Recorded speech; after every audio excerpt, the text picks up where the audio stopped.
eu dou sempre o conselho de, depois que você sai, faz uma denúncia, você já se estressou, seu problema não vai ser resolvido. A melhor forma é tentar primeiro chamar um responsável pelo supermercado, um gerente, um fiscal, alguma coisa, para tentar resolver o problema.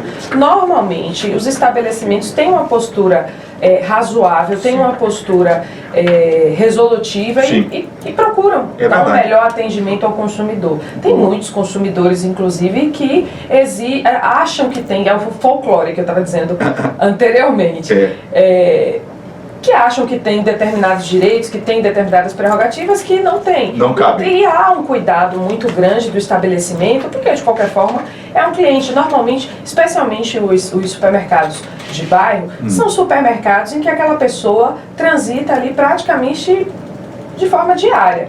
Então, faz parte da vizinhança, faz parte do bom relacionamento. E um cliente existe feliz... uma familiaridade, né, exatamente. E um cliente, eu sou filha de comerciante.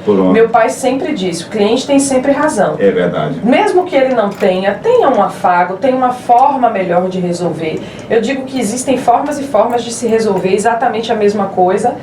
E não conceder, mas resolver. Sim. De uma forma que todo mundo fique feliz. A atenção é tudo, né? A atenção é tudo. Eu sempre gosto, independente do grau de amizade que já temos com a doutora Janaína Bastos, eu sempre gosto da presença dela e do trato que ela faz, que ela olha os dois lados, o consumidor e olha o lado da oferta no mercado, dos estabelecimentos, porque existe o abuso dos dois lados. Existe o acerto dos dois lados, sem querer fazer média, mas existe. Bom, aí sobre esse aspecto, doutora, é importante que o consumidor também fique olhando para esse lado de oferta. Muitas vezes há certos tipos de promoção que não representam nada de oferta, né? Exatamente. É a metade do dobro do preço, muitas vezes. E, assim como em outras oportunidades estivemos conversando aqui, é o mesmo raciocínio da Black Friday. Se aquele consumidor está habituado, conhece aqueles preços, conhece aquele estabelecimento, e acredite, as donas de casa acompanham religiosamente e deixam de comprar por uma diferença muito pouca. Sim, sim. Então ela sabe de verdade quando existe realmente uma promoção e quando é uma tentativa de um chamariz ilegal. Você anunciar um preço, chamar a atenção do consumidor para uma promoção anunciado a metade do dobro do preço, isso é uma prática ilegal. Inclusive, o PROCON é bastante atuante em relação a isso, é bem incidente em relação às denúncias que são feitas. Então, o consumidor deve estar atento e deve realmente denunciar. E os nossos supermercadistas que nos ouvem devem ter atenção a essas práticas, procurar o auxílio de um profissional que saiba realmente do assunto, porque existem muitas regras previstas no Código de Defesa do Consumidor para a elaboração de uma oferta. Sim. Aquele encarte que é feito, que é comum, as redes fazem, muitos supermercados fazem, tem muitas regras para aquilo. Então, você tem que ter uma atenção, porque, por incrível que pareça, o consumidor muitas vezes desconhece, aquilo ali é um documento, aquilo ali é uma oferta que ela tem que ser cumprida.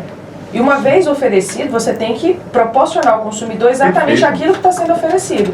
E se o consumidor não tiver essa oferta cumprida, ele pode, de posse desse documento, desse encarte, por exemplo, exigir o cumprimento imediato da oferta. Muito claro, isso é importante. Fiquem ligados, porque às vezes passa sem dizer, não, eu não vou reclamar não, não vai dar em nada. Muito pelo contrário, dá em muito. E fiquem sempre ligados. O detalhe é que você pode encontrar a doutora Janaína nas redes sociais. Pode ter esse prazer de encontrar a doutora Janaína nas redes sociais e fazer esse contato. Não é Instagram, isso? Janaína Bastos Advocacia. E tem o nosso site também, que está todo reformulado. Publico toda semana artigos bem bacanas para informar a população. www.janainabastos.com.br. Perfeito. Vocês estão falando do mercado. Poxa, Fernando Cabinho, eu também adoro fazer mercados. Só não gosto muito de ir para feira, viu, que é muito complicado. Ô, doutora, eu já fui em um supermercado e vi uns ratinhos não, uns ratão mesmo, transitando na prateleira. E aí a gente pode fazer o quê nesse caso? Rapaz, eu fiquei perplexa com isso aí. Beijos, meus amores. Bom dia, bom fim de semana. Obrigado, Roberta. Doutora. Entrar em contato com a vigilância sanitária, porque provavelmente esse estabelecimento deve ser interditado, porque Sem dúvida.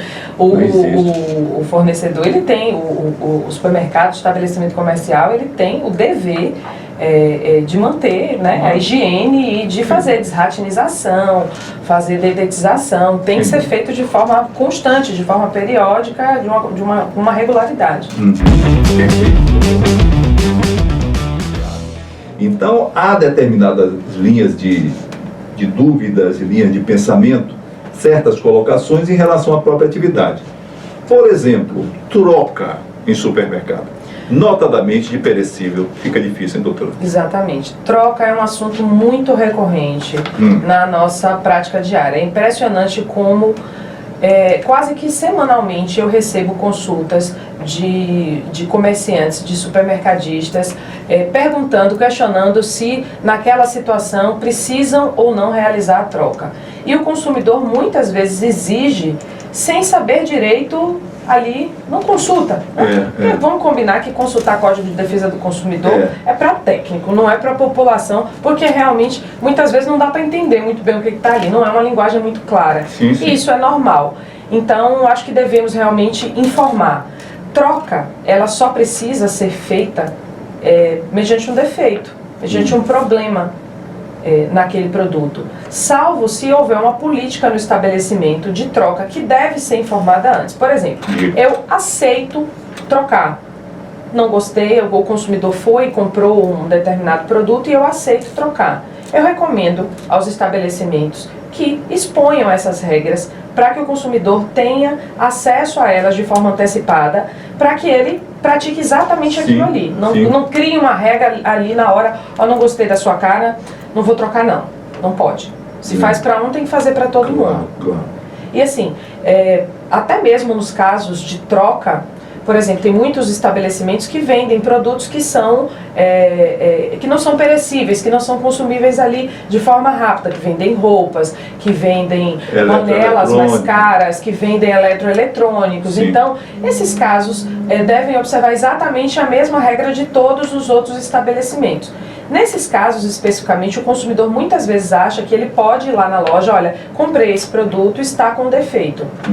Tem um fornecedor identificado, então eu posso realmente trocar aquilo no supermercado? Posso trocar ali no estabelecimento? Não, é necessário inicialmente que se procure o fornecedor para que ele tenha a oportunidade de dentro de 30 dias sanar aquele defeito, consertar aquele produto. 5 minutos. E aí, se dentro desses 30 dias ele não consertar, ele não tomar uma providência, aí sim o consumidor tem o direito de exigir a troca do produto, de exigir a devolução do dinheiro, ou então, se for um vício, provavelmente, olha, eu comprei uma televisão que está com um arranhado grande, isso vai reduzir o valor da televisão, eu tenho direito ao abatimento do preço.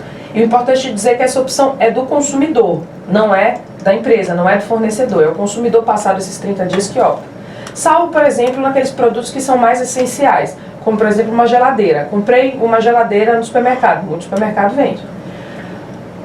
Preciso dela, estou sem nada na minha casa. Posso exigir a troca imediata? Sim, pode exigir a troca imediata nesses casos de produto essencial, ou então quando você percebe que o vício não tem conserto, o problema não tem conserto. Olha, comprei uma geladeira que veio completamente danificada. Não dá para consertar isso nesse caso. Então você tem aí o direito de exigir a troca imediata. Perfeito. Questão de produto fracionado. Isso. Ou seja, você compra um vasilhame pequeno de passas, uva passa, ou ameixa seca, ou castanha. Esse é um problema bastante recorrente, que o Ibametro é muito atuante em relação a isso. Muitos estabelecimentos são autuados por denúncias, muitas vezes, dos consumidores, ou por simplesmente buscas mesmo do Ibametro, fiscalizações do Ibametro. O produto, ele tem que respeitar aquela tara. Quando você vê naquela etiqueta de preço, tem que haver um respeito àquela tara. E muitos desses produtos, como por exemplo, camarão seco, é muito comum, pimenta. É verdade. Aquelas carnes salgadas, aquilo ali desnatura. Você pesa hoje, Daqui a 2 dias, se você for pesar de novo, ele desnaturou e perdeu peso. Então, o nosso supermercadista que nos ouve deve estar atento para que faça essa repesagem de forma constante, frequente, que eduque os seus repositores para essa prática de repesagem, para que não fira aí os direitos do consumidor e também não tenha possibilidade de ser autuado. O consumidor que nos ouve, quando for pesar, dá uma olhada a data que foi etiquetado. Se tiver muito tempo que tiver sido etiquetado, coloca lá em cima da balança de novo, dá uma conferida no preço. E aí você compra exatamente o que pagou, né? Perfeito, isso que é importante. Exatamente. Doutora Janaína Bastos.